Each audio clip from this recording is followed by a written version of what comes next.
Baruch atah Adonai Eloheinu melech haolam, asher kiddushanu b'mitzvotav v'tzivanu al divrei Torah.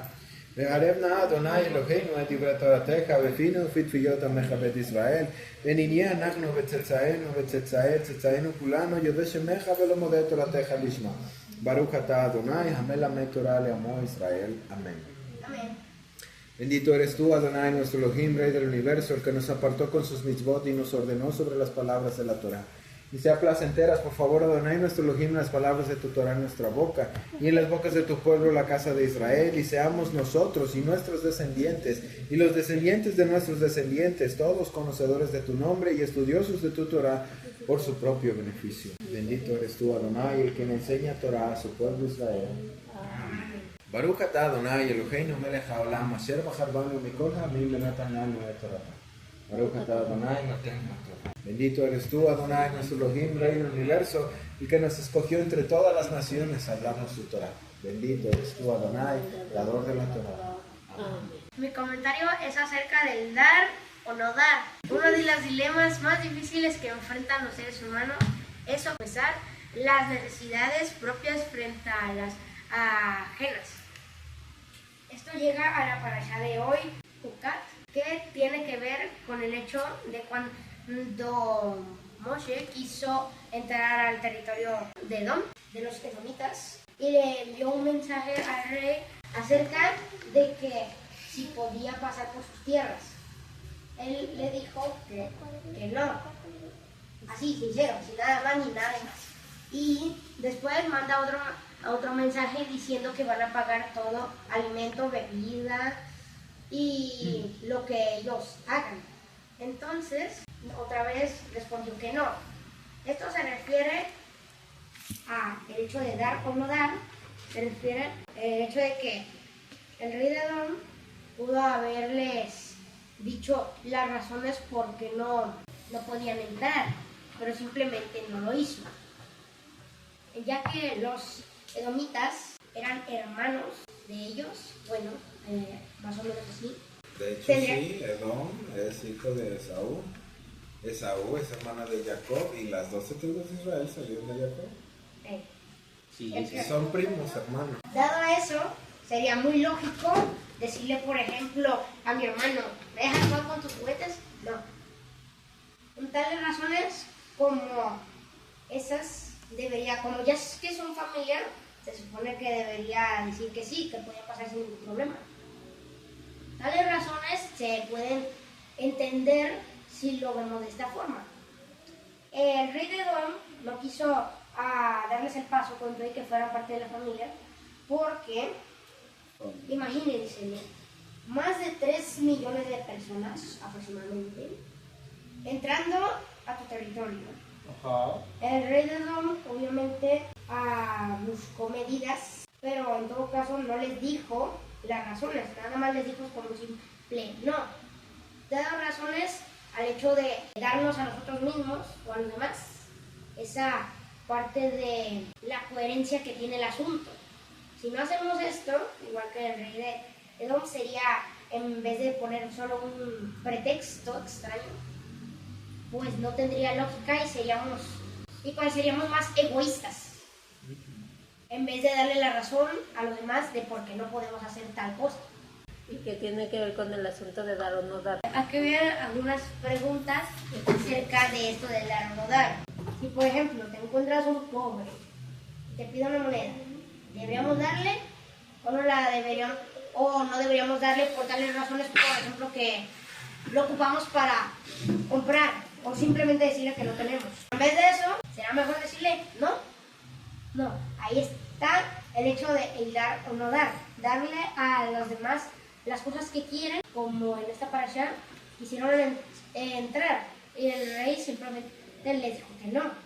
Pero, ¿Y tú por qué crees que no lo Sí lo dijo, por el miedo de que eran 3 millones de habitantes. cierto, se me olvidó razón. se me olvidó decir otra cosa acerca de esto. El miedo también, Pero ya no lo lo vi. del miedo. por eso a que pasen, podría causar algún peligro. Ya sabían que habían enfrentado a los amalequitas y a muchos otros pueblos. Tenían miedo justo esa parte, de que tal vez podría traicionarlos con tal que fueran familia, pudieran, digamos, matar a todo su reino. Eso es lo que le preocupaba en realidad. Pero tal cosa tan fácil como decir, ¿por qué no? No sé, fue fácil. Así que esa cosa de dar a los demás lo que ellos quieren, sin ningún, más bien, de no dar a los demás lo que ellos quieren, sin ningún motivo, se vería más, ¿cómo se puede decir? Malo, más cruel. Bien, dado lo anterior dicho, pasaré a mi tercer comentario. Encontré algo que no estoy seguro si viene en la parasha, pero por eso lo voy a decir. Y luego tengo otro acerca de la vaca roja. Es en cuanto a Hezbón. Dice, así dirán a los que hablan en parábolas, vengan a la ciudad de Hezbón. Es nada más de ese parrafito. Es sobre la palabra Moslim, que es la que se refiere a los que hablan parábolas. La palabra que se usa en ese pedazo es Moslim, que viene a traducirse como los conquistadores o los que gobernan. Y la palabra Hezbón hace referencia a un balance. Es algo curioso lo que escuché, y es que acerca de las cosas que uno va haciendo y las que uno no va por buen camino. Dicen que eso mismo de lo de Hezbón, del balance, de equilibrar nuestra vida, es lo que hay que tener siempre en cuenta. El tratar de ver con nuestras acciones qué sí estamos haciendo bien y qué es lo que repercute en nosotros al hacer cierta y cual cosa. Si en realidad vamos por un buen camino en cuanto a lo que hacemos, a lo que decimos, o si estamos yendo por un mal camino. Y en la parte de lo de parábolas que traducía como Moslim, era justamente por eso de conquistar, de si en realidad estamos conquistando con nuestro equilibrio esa parte de guiarnos a nosotros mismos por un buen camino, o si estamos con nuestras acciones yéndonos para el lado que no es. Luego hay una cosa que encontré con lo de la vaca roja, que se me hizo medio cura, porque era de irse a extremos. Con la vaca roja se nos cuenta de que se tenía que traer con una persona, había cometido un pecado bien acá y ya no era pura, a menos que sacrificara eso, y al final la otra persona terminaba contrayendo ese pecado y la otra será purificada. Entonces hacen referencia a que hay que irse a extremos en casos en los que la impureza es muy grande. Por ejemplo, una persona que hace Ashon Hara, que lo hace muy seguido y que llega a un punto donde ya su pecado se hizo muy grande. Uno pensaría, dice que este comentarista, que los judíos siempre son mucho de irse al centro, ni muy para lo malo ni muy para lo bueno, siempre ir en un camino. Y dicen este comentarista que no, que en realidad debería irse al otro extremo, de pasar de lo muy malo a lo muy bueno, pero quedarse allí justamente en este centro, de no irse de la shonjara, de estar hablando mal de la otra persona, a estar hablando cosas muy buenas de la otra persona y estar tratando de halagarla y decir todo lo bueno posible, sino quedarse en un punto en el que no digas nada y en el que tú busques corregirte a ti mismo para que no andes haciendo hipocresía, sino estés yéndote al lado de, yo ya hice algo malo, pues lo voy a compensar con algo bueno, sino que intentes corregir ese pecado que tú causaste, y solo hasta que estés corregido completamente ya puedas irte a esa parte de hacer por los demás. Primero de enfocarte en el pecado que tú cometiste, en la cosa que tú estás haciendo, y ya después intentar ayudar a los demás, intentar ver por los demás e intentar hacer las cosas para que pues ahora sí te beneficies y beneficies a los demás. Nada más, ahí se te No, fue algo, debiste haberlo escuchado en la lectura. No es que alguien que cometió un pecado y tenían que llevar la vaca roja para que lo hicieran, no, la vaca roja era algo que ya tenían que escoger como el mandato, y ya lo voy a explicar, pero no era como que cada vez que alguien hacía algo llevaba la vaca roja, no, sino que de eso que tenían las cenizas de la vaca era con lo que purificaban, en el caso de por ejemplo, cuando estaban inmundos por alguna cosa, y sí, ya luego seguía lo que acabas de mencionar, que alguien que tocó en algo que era puro, que era bueno, podríamos decir que quedaba impuro después de haberlo tocado. Sí. Ahí sí entra eso que dijiste, pero no llevaban una vaca porque hacían un pecado, una vaca roja para que hicieran ese proceso. Antes de iniciar esta parashá es una parashá casi enteramente mesiánica. Cada una de las diferentes partes o muchas de las partes que están en esta parasha tienen relación con el Mesías. Tienen relación con el Mesías en cuanto a su obra y tienen relación con el Mesías en cuanto a lo que le pasó, tienen relación con el Mesías en cuanto a su función, tienen relación con el Mesías en varios aspectos. Entonces, esta parasha, a pesar de que narra diferentes cosas, las cosas que narra van enfocadas hacia el Mesías. Y la primera cosa que se narra justamente en esta parasha es acerca de la vaca roja. Cuando la parasha dice Jucat, la parasha se llama Jucat. Y Jucat lo traducen como regulaciones, o se traduce como regulaciones. Los Jukim son, de acuerdo a la tradición, los Jukim son regulaciones o son mandamientos que no logramos entender, pero que aunque no los logremos entender, los tenemos que practicar.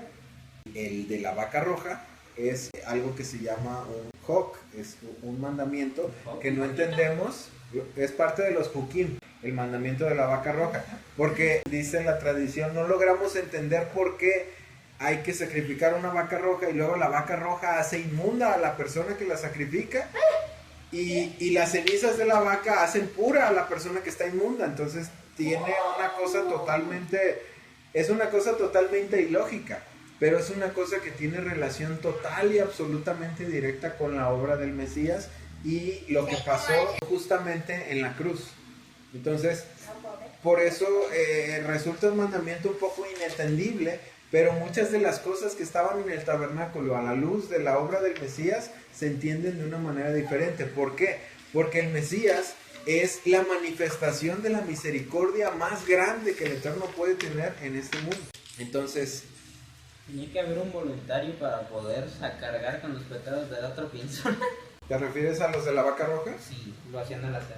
No, les tocaba. Es porque acuérdate que dentro del sacerdocio y eso ya había quienes servían en diferentes cosas y Por eso mataron a Coragán. le tocaba. No, a él no le tocaba esa parte, a él le tocaba la parte de cargar el mobiliario. ¿Qué, hija? O sea que el que sacrificó la vaca roja le pasa la inmundicia a la pobre la vaca roja. No, él se hace inmundo por la vaca. Ahorita vamos a ir a esa parte. Porque cuando un animal está muerto, especifica allí, no toques el cadáver de un animal muerto. Pero Por eso no se se vuelve puede. impura esa persona. Pero como el incienso representa la pureza, ¿no? El incienso no está aquí. Ibas muy bien con lo de la Te equivocaste de vaca. parasha. O sea que cuando sacrificas a la vaca roja, como dijo Abdel, que porque no podrías tocar el cadáver de un animal, porque entonces cuando no estaba muerto, ¿por qué se volvió inmundo? Ahorita te van a explicar. Ahorita vamos a esa parte. Bien, entonces, esta parasha, que es una parasha muy mesiánica, es muy mesiánica por tres aspectos principales. El 3 ya se recuerda. Entonces, hay tres aspectos principales en los que se relaciona esta parasha con el Mesías. El primero es la vaca roja. El segundo es la roca que les dio agua en el desierto después de que murió Miriam. ¿Se acuerdan que la vez pasada estuvimos comentando que la tradición dice que exactamente, que Miriam era tan buena y tan justa que por eso tenían agua y cuando murió dejaron de tener agua? Ese es el segundo. Y por último, la serpiente de bronce que fue erigida en medio del desierto. Esos tres aspectos son, o esas tres narraciones en esta parasha, son total y directamente una alusión al Mesías. ¿Por qué al Mesías? Porque cada uno de esos tres aspectos provee una luz de lo que el Mesías hizo, de lo que el Mesías vino a traer a este mundo. Y entonces vamos a iniciar con la regulación de la vaca roja, que es para Adumá. En hebreo es para Adumá. Inicia esta parasha, la parasha Jucat, dice: el Eterno dijo a Moshe y a Aarón: esta es la regulación de la Torah que el Eterno ha ordenado. Dile a los hijos de Israel que traigan a una novilla o una vaca bermeja o roja. Ya vieron de qué color rojo, ¿no? Sin falta ni defecto y que nunca se le haya puesto yugo. La darás a Eleazar el Cohen, ellos la llevarán fuera del campamento a un lugar limpio y la sacrificarán delante de él. Eleazar el Cohen tomará de la sangre con su dedo y salpicará esta sangre hacia el frente del tabernáculo del testimonio 7 veces. La novilla será quemada hasta que se vuelva ceniza ante sus ojos, su cuero, su carne, su sangre, su estiércol serán quemados hasta que se vuelva cenizas. El Cohen tomará madera de cedro, hisopo e hilo de escarlata y los tirará sobre la novilla mientras se quema. Entonces lavará sus ropas y asimismo en agua, después de lo cual puede volver a entrar al campamento, pero el Cohen permanecerá inmundo hasta el anochecer. La persona que quemó la novilla lavará sus ropas y asimismo, pero él permanecerá inmundo hasta el anochecer. Un hombre que esté limpio recogerá las cenizas. Aquí ya hay otra triada, ya son 3 los que participan en la vaca roja. Un hombre que esté limpio recogerá las cenizas de la novilla y las guardará fuera del campamento en un lugar limpio. Serán guardadas para la congregación de los hijos de Israel para preparar el agua para la purificación de pecado. El que recoja las cenizas de la novilla lavará sus ropas y estará inmundo hasta el anochecer. Para los hijos de Israel y para el extranjero que se está quedando con ellos, esta es una regulación permanente. Y luego habla acerca de las personas que tocan a los muertos. Y habla de las casas en donde, o las tiendas en donde se muere alguien y toda la regulación que tiene que ver con el asunto de la muerte. Vamos a volver primero para que recordemos la parte de la inmundicia. Entonces, vamos a empezar con el asunto de la parte de la vaca roja. Dice una vaca sin falta ni defecto y que nunca se le haya puesto yugo.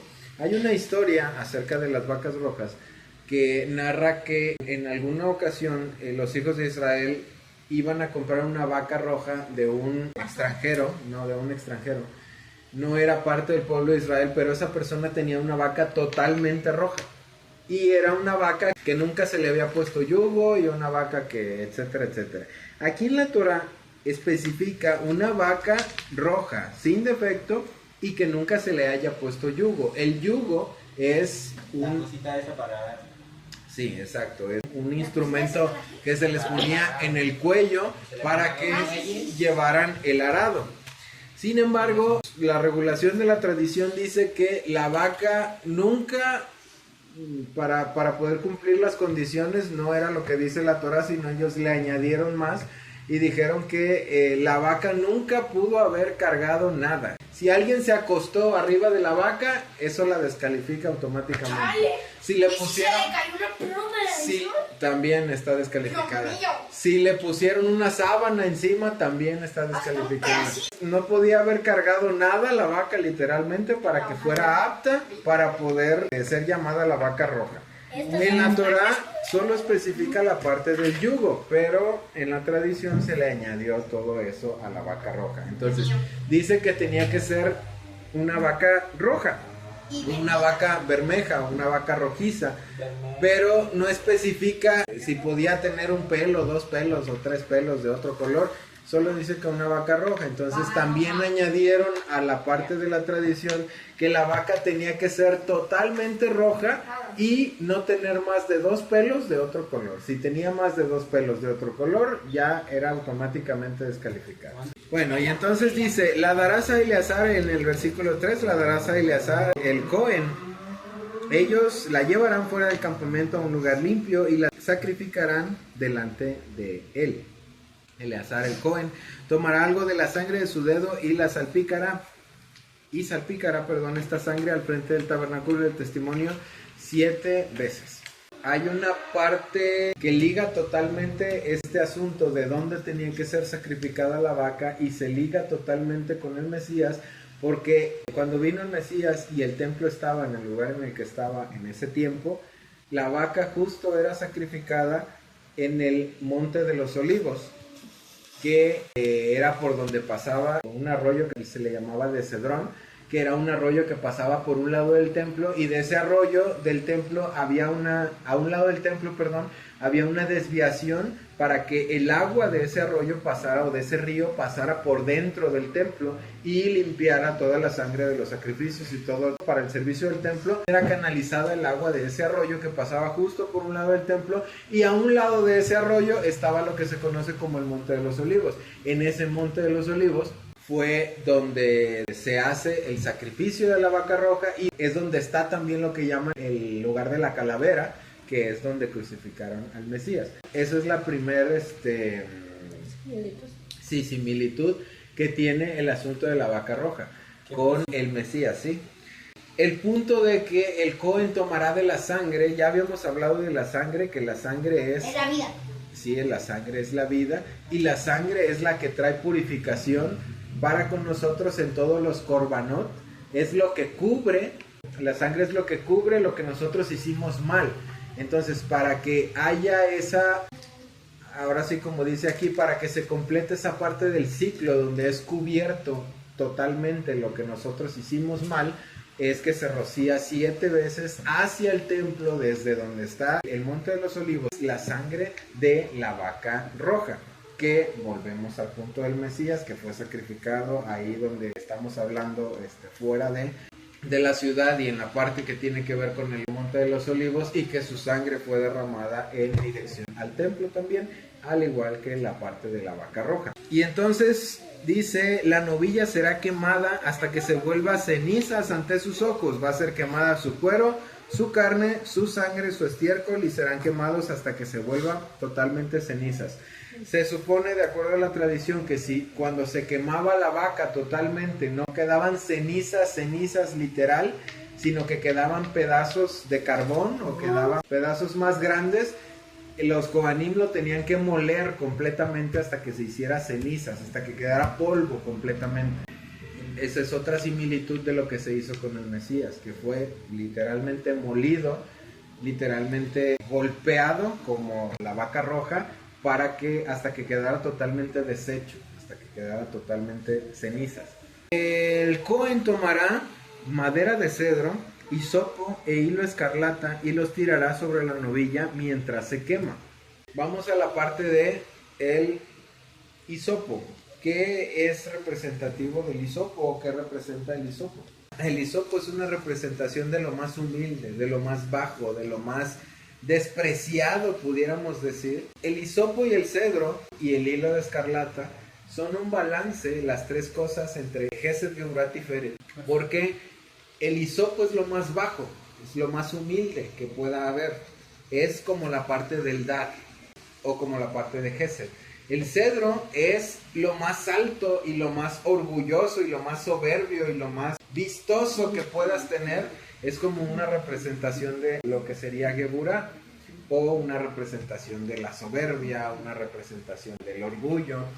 Y por último, el hilo de escarlata es esa representación de Tiferet, que hace una unión entre Gesed y Geburah para que realmente brille, para que realmente haya un esplendor, para que realmente se dé esa belleza entre la parte más humilde y la parte más orgullosa, o la parte que enjuicia en nosotros, para que pueda combinarse con algo que purifica, que son de la parte de las cenizas de la vaca roja. Entonces se tiene que combinar las cenizas con el cedro, con el hisopo y con el escarlata, para que cumpla la función de poder purificar, de traer pureza. Después dice, entonces lavará sus ropas y asimismo en agua, después de lo cual puede volver a entrar en el campamento. Esa es una persona. Pero el Cohen permanecerá inmundo hasta la noche. La persona que quemó la novilla, esa es una segunda persona, lavará sus ropas y asimismo, pero él permanecerá inmundo hasta la noche. Y una tercera persona, dice, un hombre que esté limpio, recogerá las cenizas de la novilla y las guardará fuera del campamento en un lugar limpio, y serán guardadas para la congregación de los hijos de Israel, para preparar el agua para la purificación de pecado. El que recoja las cenizas lavará sus ropas y estará inmundo también hasta el anochecer para los hijos de Israel y para el extranjero que se está quedando con ellos. Esta es una regulación permanente. Ahora, hay tres personas que intervienen aquí como los tres ejemplos de las tres veces que el Mesías representa mucho esta parashá, y como también los tres elementos que intervienen dentro de la vaca que se está quemando. Ahora vamos a la parte de por qué una persona que hace esto, las personas que intervienen en hacer esto con la vaca roja, se vuelven inmundas, si se supone que las cenizas de la vaca roja son para limpiar de la inmundicia? Porque las cenizas siguen siendo un animal muertito. Entonces, eso por el lado... y te vuelves inmundito. Eso es por el lado de lo más natural. Sí, cuando uno toca un muerto se vuelve inmundo. ¿Qué significa que uno se vuelve inmundo? No quiere decir que una persona se hace mala cuando es inmundo. No quiere decir que una persona... Significa que vibras en un estado espiritual más bajo. Baja tu nivel de conciencia. Ajá, no quiere decir que una persona se hace mala ni que una persona es pecadora. No. Te vuelves más reactivo, te vuelves más instintivo, baja automáticamente tu nivel de conciencia. Entonces, ahora sí vamos a la parte del Mesías.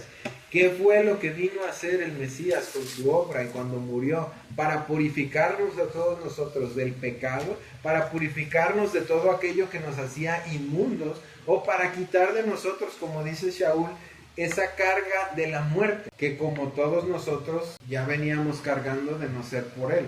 Toda persona que se impurificaba a causa de un muerto estaba inmundo. Por ende, bajaba su nivel de conciencia, por ende no tenía una buena conexión con el Eterno. ¿Qué es lo que vino a hacer el Mesías?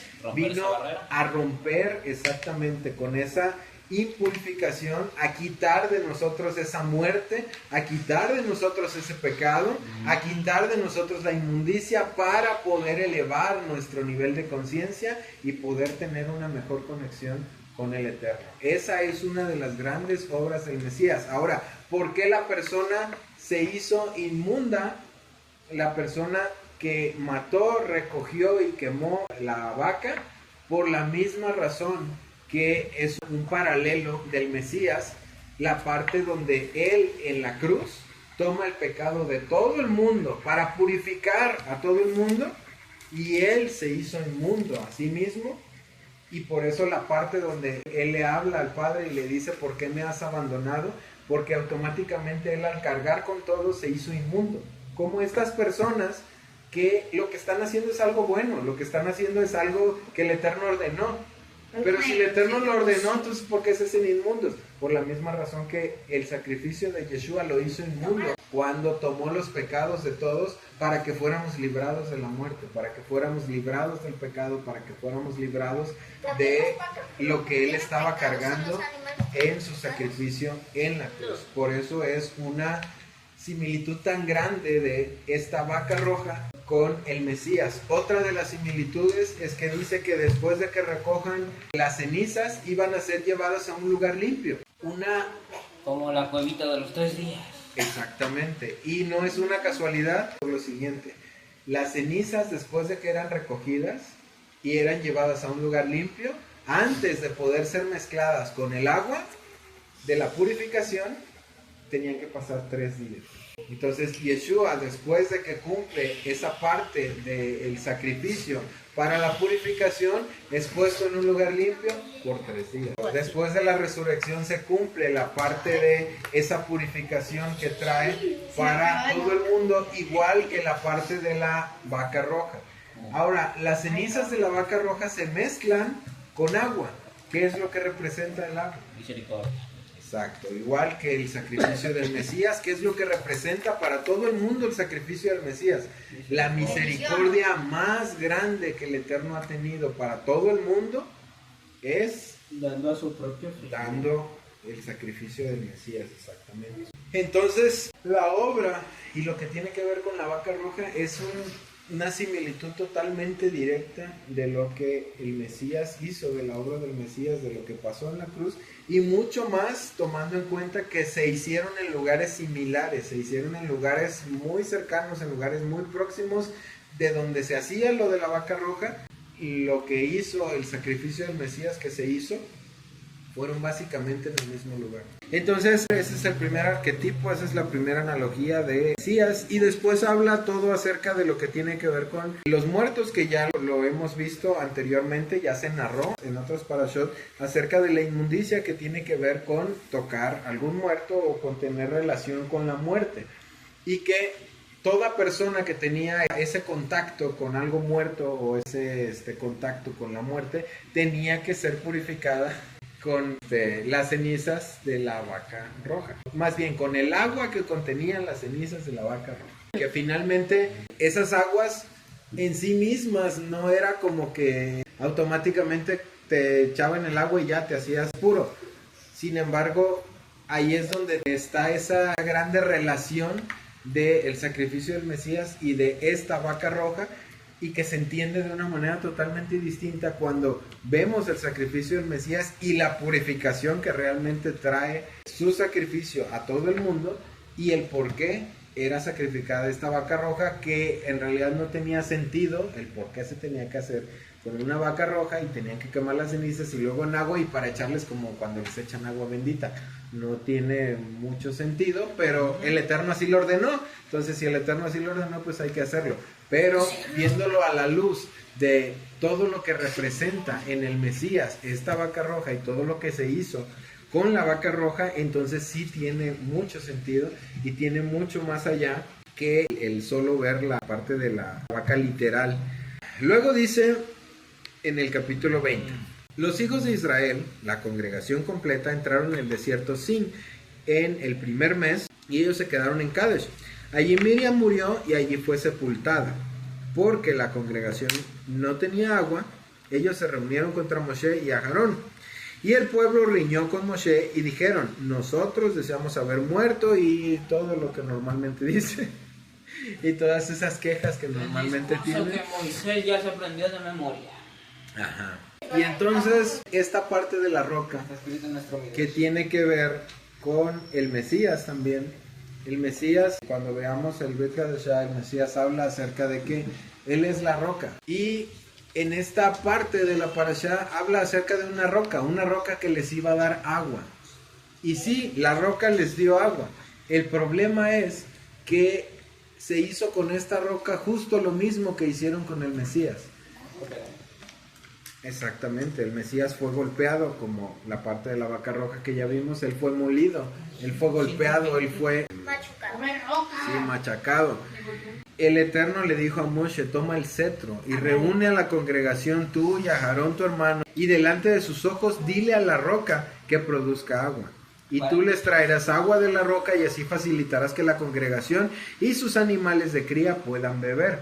Entonces Moshe tomó el cetro de la presencia del Eterno como él le había ordenado, pero después que Moshe y Aarón habían reunido a la congregación delante de la roca, él les dijo a ellos: escuchen aquí ustedes rebeldes, se supone que les traigamos agua de esta roca. Entonces Moshe levantó su mano y golpeó la roca con el cetro 2 veces. Le dice el Eterno a Moisés que agarre su bastón y que lleve a Aarón. Un paréntesis ahí de que siempre tienes la oportunidad de decidir. Podría haberle dicho: vete así solo y habla de la roca, pero no, le da el bastón para que tuviera la oportunidad de pegarle a la roca o de decidirse a hablar.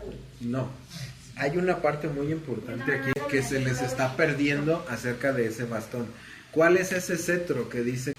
Este cetro es el cetro que reverdeció, que era de Aarón y que fue puesto posteriormente en el arca. Ese cetro es una representación directamente del Mesías, porque era una vara muerta.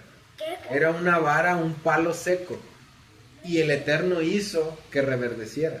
Por lo tanto, el Eterno lo resucitó. Entonces le dijo el Eterno: toma el cetro, pero el cetro o la vara que reverdeció de Aarón era para representar que el Eterno es el que da la vida.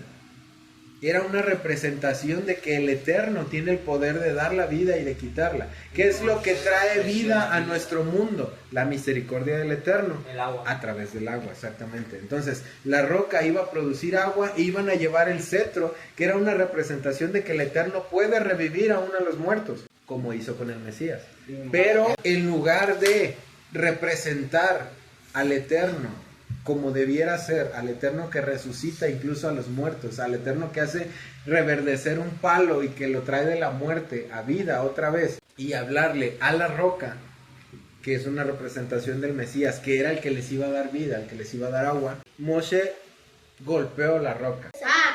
Ya sé, en parte de enojo por la misericordia del Eterno, ¿no? No, es que se enojó ¿No? con todo el pueblo de Israel. Estaba enojado con el pueblo. no es un enojo de Moshe a la misericordia del Eterno, no, más bien es un punto de falta de confianza de Moshe. Es la parte en la que te puedes dar cuenta que hasta alguien como él, que era alguien que hablaba con el Creador, también es un ser humano que cuando estás reactivo puedes tener errores. Y en ese caso él probablemente estaba cansado ya de tanta quejadera del pueblo y llegó a ese punto de reactividad en la que no se percató que eso que hizo no debió hacerlo, que el Eterno no le dijo eso, y él actuó en base a sus emociones y eso le costó que no entrara a la tierra prometida. Pero no es como que estaba enojado contra la misericordia del Eterno y por eso le pegó a la roca. Y entonces cuando Moshe golpea la roca es justamente lo mismo que le hicieron al Mesías. El Mesías iba a cumplir su obra de cualquier forma, pero el Mesías fue golpeado, fue molido, fue machacado, y en el caso de la roca, por ejemplo, hubiera dado agua de cualquier forma si le hubieran hablado, pero no fue así. Entonces esto le valió a Moshe el que no entrara tampoco a la tierra prometida, porque no fue un digno representante de lo que el Eterno era para el pueblo. El Eterno le iba a dar agua al pueblo por su misericordia y por amor a su pueblo, pero Moshe le hizo parecer al pueblo que el Eterno estaba enojado con ellos y por eso golpeó la roca. Y luego dice: pero el Eterno dijo a Moshe y a Aarón: porque ustedes no confiaron en mí para que yo fuera considerado como Kadosh por los hijos de Israel, ustedes no traerán a esta congregación a la tierra que yo les he dado. Esta es la fuente de Meriba, o fuente de la disputa, donde los hijos de Israel contendieron contra el Eterno, y por lo cual se reafirmó su Kedoshá. Luego entra la parte del rey de Edom. ¿Se acuerdan qué representaba Jacob y qué representaba Edom, que es Esaú? Uno representa el Yetzer Tov, o la parte espiritual, y otro representa el Yetzer Ra, o la inclinación al mal, o la parte negativa. Y este Edom está aquí representado por Esaú. Es esa parte negativa, o esa inclinación al mal, que por más que nosotros pongamos, no pretextos, sino pongamos argumentos para hacer las cosas que son correctas, nuestra área negativa, nuestra inclinación al mal, constantemente busca esa parte para agraviarnos, busca esa parte para llevarnos al mal, justamente, a lo que no es correcto. Y eso es lo que representaría, o lo que representa Edom, que se negó a dejar pasar a los hijos de Israel cuando en realidad los pudo haber dejado pasar, porque en su caso ellos dijeron: si nosotros consumimos cualquier cosa la vamos a pagar. O sea, hasta le convenía el negocio a Edom. Pero a veces nuestra inclinación negativa, nuestro Yetzer Ra, nuestro Satán, nos cierra la puerta o nos pone trabas para que nosotros podamos seguir caminando. Esta es la parte donde Edom le hace más difícil el camino a los hijos de Israel, al pueblo de Israel. ¿Por qué? Porque no los deja pasar por su tierra. Al no dejarlos pasar por su tierra, tienen que irse a rodear por otro lado, y eso hace que el camino sea más largo y sea más difícil. Entonces eso es lo que a veces hace nuestro Satán. Hace que nosotros podamos tener la oportunidad de trabajar más, pero finalmente siempre es para nuestro bien, siempre es para nuestro beneficio, no está puesto para... ¿Él hizo algo bien a pesar de la negatividad? No, hizo algo malo. El Satán siempre nos está estorbando, siempre nos está obstaculizando, siempre nos está haciendo trabajar más, porque es su función, y esa función es buena. Es para nuestro propio beneficio. Sí, que hacemos no quiere nosotros decir que mismos. lo que hace está bien, sino que lo que hace nos sirve para bien. Luego viene la parte donde Aarón cambia su sacerdocio por Eleazar, su hijo, y donde muere Aarón. Y luego viene esta parte donde dice que el rey de Arad, un kenaní que vivía en el Negev, oyó que Israel se estaba acercando, en el capítulo 21, camino de Atarim, el camino de los espías. Así es que él atacó a Israel y tomó a algunos de ellos cautivos. Entonces Israel hizo un voto al Eterno y le dijo: si me entregas este pueblo a mí, yo destruiré sus ciudades completamente. El Eterno escuchó lo que Israel dijo y entregó a los kenaní. Así que los destruyeron completamente a ellos y sus ciudades, y llamaron el lugar Hormá. Entonces ellos viajaron del monte Hor hacia el camino del mar de Suf, que rodea la tierra de Edom. Pero el alma del pueblo estaba muy desanimada. ¿Puedo Sí, O sea, no es de lo que yo estaba hablando, pero es acerca de lo que tú estás hablando ahorita, que me puso a pensar. Que pues rodearon, ya que no lo dejó pasar el rey de Edom, ¿no? Pues, con lo que tú decías de lo del Satán, que eso nos está en nuestra vida, pues era ese obstáculo para hacernos que trabajemos más. Entonces el pueblo de Moshe tuvo que recorrer más distancia de lo que estaba planeado, ¿no? O sea, está esa parte de su propio beneficio, se puede decir. Aunque fíjate que en realidad, porque aquí en este pedacito dice que estaban desanimados a causa del desvío, pero en realidad no veo por qué el desánimo, porque sin importar si iban a cruzar por Edom o iban a darle la vuelta, en realidad no iban ahorita hacia la tierra prometida. Ya les había dicho el Eterno que toda esa generación iba a morir. Entonces todavía dijeras, bueno, es que ya iban directo a la tierra prometida y híjole, los hizo rodear, si se iban a tardar un mes, ahora se van a tardar 6. Pero pues no, en realidad se iban a tardar hasta que se muriera el último de ellos. Sí, no, es que en realidad vivían en un desánimo constante. Pues sí, por lo que Moisés Era les más que dijo, nada yo con les lo digo de, eso. vamos a tener que rodear toda esta ciudad 6 meses. Esta parte de aquí es como, donde inicia el capítulo 21, es como un paréntesis, pero un paréntesis importante antes de decir que se fueron a rodear después de lo que pasó con el pueblo de Edom. Es un paréntesis importante en el sentido de que cuando fueron atacados, la primera reacción de cuando uno es atacado es atacar, es defenderse, exactamente. Sin embargo, la reacción del pueblo de Israel, la primera reacción no fue ir a atacar. ¿Cuál fue? Miedo. Pues hicieron un voto de eso. Exactamente, la primera reacción, que es justamente lo que nosotros tenemos que hacer constantemente. Nuestra primera reacción antes de atacar, ¿sí? Antes de actuar como un animalito, nuestra primera reacción tiene que ser en conciencia, tiene que ser en una elevación espiritual. ¿Por qué? Porque así como lo hizo el pueblo de Israel y tuvo un buen resultado, es un ejemplo claro de lo que constantemente tenemos que hacer y a veces no hacemos.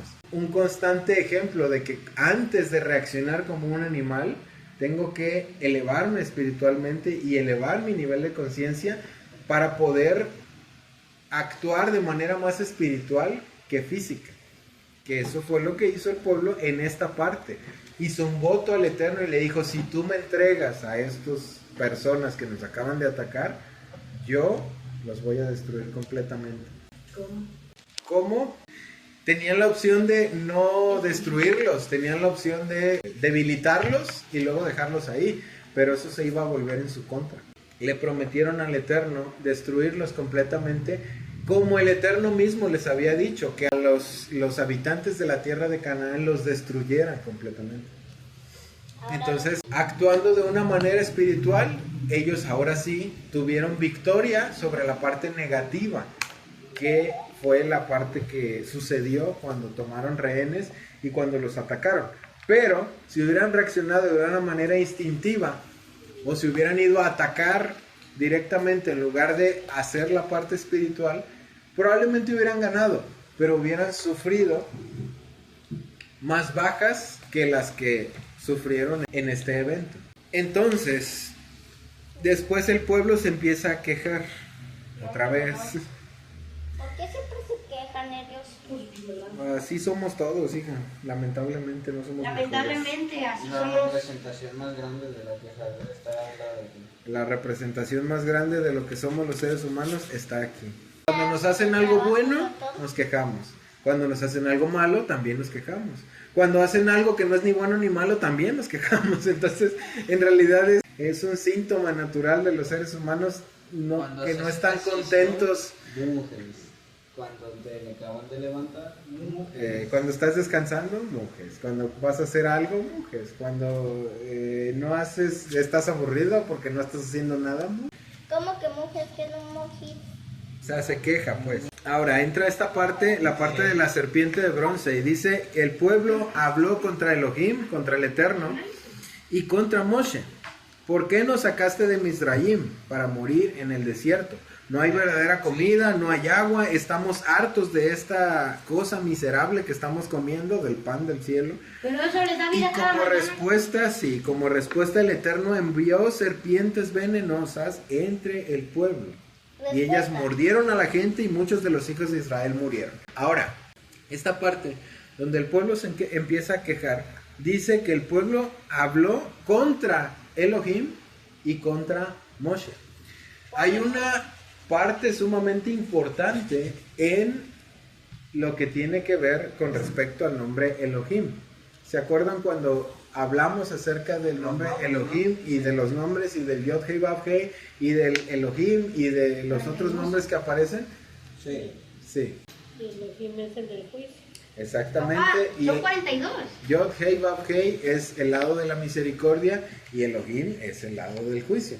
Entonces, ¿por qué acarrearon juicio los hijos de Israel contra sí mismos? Por justamente lo que acaba de decir aquí. Hablaron en contra de Elohim y en contra de Moshe.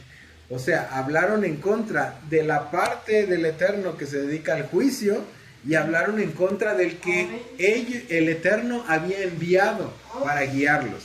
Eso es otra similitud que tiene también con el Mesías. Del Mesías hablaron mucho. Se quejaron de él diciendo que él no era el hijo de Elohim y se quejaron de él como enviado. Justo y exacto como le pasó a el pueblo en este evento en el que el Eterno envió serpientes. Y no las envió para que les tuvieran miedo y para que anduvieran espartados por todo el campamento. Las envió para matarlos. Hay una similitud muy grande entre la parte de la serpiente y la parte que tiene que ver con el Mesías. Les dije que esta serpiente de bronce que fue levantada para todos aquellos que fueron mordidos por las serpientes tenía relación directa con el Mesías. Primero, ¿por qué tiene relación directa con el Mesías? Porque al igual que incrustaron al Mesías para salvarnos, o ¿cómo es? Para hacer resurrección, pues así mismo está puesto como una serpiente en un palo. Sí, en parte de lo que tiene que ver representación con el Mesías, porque así como la serpiente fue levantada en el desierto, incluso está dicho en el Brit Hadashah, así fue levantado en una cruz el Mesías para traer esa salvación a aquellos que necesitaban ser salvados de la maldición que es representada por las serpientes. Otra parte que es similitud acerca de las serpientes y acerca del Mesías. Es una representación del Satán. Ajá. Y la palabra serpiente, Nahash, tiene la misma numerología, tiene los mismos números que Mesías. Entonces, ¿por qué Mesías y serpiente tienen la misma numerología? Dan el mismo número, vaya. Entonces, la palabra Nahash y la palabra Mashiach, que tienen la misma numerología, son como esas partes contrapuestas en las que, para que se revele la misericordia del Eterno, o para que se vea lo que el Mashiach es y lo que el Mashiach representa, que como él mismo dijo, es la luz del mundo, para que se vea con mayor intensidad la luz, tiene que estar la parte de la oscuridad, que es la parte que proporciona el Satán, la parte que proporciona la serpiente, la parte que proporciona el Nahash. Por eso es que Mashiach Mashiach, que representa la luz, y Nahash, que representa la oscuridad, tienen el mismo valor numérico. Ambas son parte de algo indispensable o necesario para que se den las dos cosas. ¿Por qué? Porque si tú pones un foco o una vela a la luz del sol, no se ve. Pero si lo pones en medio de un lugar muy oscuro, ilumina. Entonces tiene que haber oscuridad para que se pueda ver la luz. Tuvo que haber inmundicia, tuvo que haber pecado, tuvo que haber muerte para que pudiera el Mesías traer esa purificación y esa limpieza. Si no, no se puede limpiar nada, no se puede purificar nada, porque todo está limpio. Entonces tienen que estar esas dos partes para que se cumpla la parte importante, que es la obra que se tiene que hacer del Mashiach. ¿Qué? La serpiente era como una representación de lo de la solución del pecado. cuando Jesús murió, obtuvió todo el pecado del pueblo o de todo el mundo de Israel o el del pueblo de Israel, pero cuando obtuvió el pecado es como con las serpientes, que obtuvió todo lo que le hizo las serpientes y luego pues vivieron. Es igual como que si tomara el pecado esa serpiente de todo lo que hicieron así. Esas son las tres partes que, como les dije al principio, son las partes que tienen que ver con el Mesías, las partes que son una alegoría mesiánica. Vamos a terminar esta parte de la parashá, que termina cuando ellos se mueven de un lugar a otro y narran los diferentes lugares a los que se movieron y llegaron a las llanuras de Moab. Y ahí encuentran a Sihón, rey de los Emori, y luego a Og, rey de Bashan. Hay una tradición que narra que Og era, para empezar, un gigante que se dice que sobrevivió al diluvio. Pero ya habíamos quedado que Ya no. habíamos quedado que no. Hay personas grandes, hay personas gigantes, se pudiera llamar en El este tamaño de esta punto. casa. Sí, pero no son gigantes como los que había antes del diluvio. En este caso, tanto Sihón como Og fueron derrotados, y fueron derrotados para que el pueblo de Israel fuera eliminando enemigos de la tierra que ellos iban a poseer, aunque estos están del otro lado del Jordán antes de poder entrar a la tierra prometida. Cuando entran a la tierra prometida ya estamos hablando de pasando el Jordán con la primera ciudad que conquistaron, que fue Jericó. Entonces en este punto, cuando habla acerca de Sihón y habla acerca de Og, es para nosotros la parte donde está relacionado con aquello que nosotros tenemos que derrotar, aquello que nosotros tenemos que conquistar, aquella oscuridad que nosotros tenemos que iluminar, como lo dije hace rato, que es una constante en nuestra vida, el que tenga que haber oscuridad, el que tenga que haber oportunidades para que nosotros demos luz, para que nosotros brillemos. Esta parte de Og y de la parte de Sihón y la parte de Og principalmente es una representación de esta parashá, de esa falta de ganas, de esa falta de motivación para moverse, para hacer las cosas. Porque una de las características que se narra de Og en la Torá es que la cama de Og era muy grande. No tiene ningún sentido que narren que la cama de Og era muy grande. ¿Para qué se narra que la cama de Og era muy grande? Para que se entienda que una de las principales oportunidades o de los principales obstáculos que tenemos es nuestra flojera, nuestra falta de ganas de hacer las cosas. Y no es algo sencillo, no es una persona como Sihón, por ejemplo, que era una persona normal. Es un gigante, es una persona muy grande, por eso se narra su cama y por eso Og se llama de los gigantes, porque es algo que es una oscuridad en nosotros, o es una oportunidad continua en nosotros que tenemos que vencer, porque incluso hablando acerca del Shabbat, para nosotros sería mucho más cómodo y mucho más sencillo quedarnos acostados todo el Shabbat hasta que se termine, pero eso nos priva de que podamos aprender, eso nos priva que podamos conectarnos con la Torah, eso nos priva de que podamos conectarnos con el Eterno a través de su palabra, y eso nos priva de una de las grandes bendiciones que podemos tener en el Shabbat. Entonces, Og y Sihón son representación de nuestra oportunidad. ¿Nuestra oportunidad de qué? De podernos vencer a nosotros mismos, de poder vencer nuestra flojera, de poder vencer nuestra propia comodidad para poder alcanzar luz, para poder revelar luz. Es un general de cada uno. Ese es un general. Todos tenemos esa particularidad y esa oportunidad. Así vamos a terminar entonces con la parashá de Jucat, que es una parashá, vuelvo a repetir, una parashá que tiene relación total con el Mesías, una parashá que tiene relación con la oscuridad y con lo que representa el Mesías, que es la luz del mundo. Entonces terminamos la parashá de Jucat.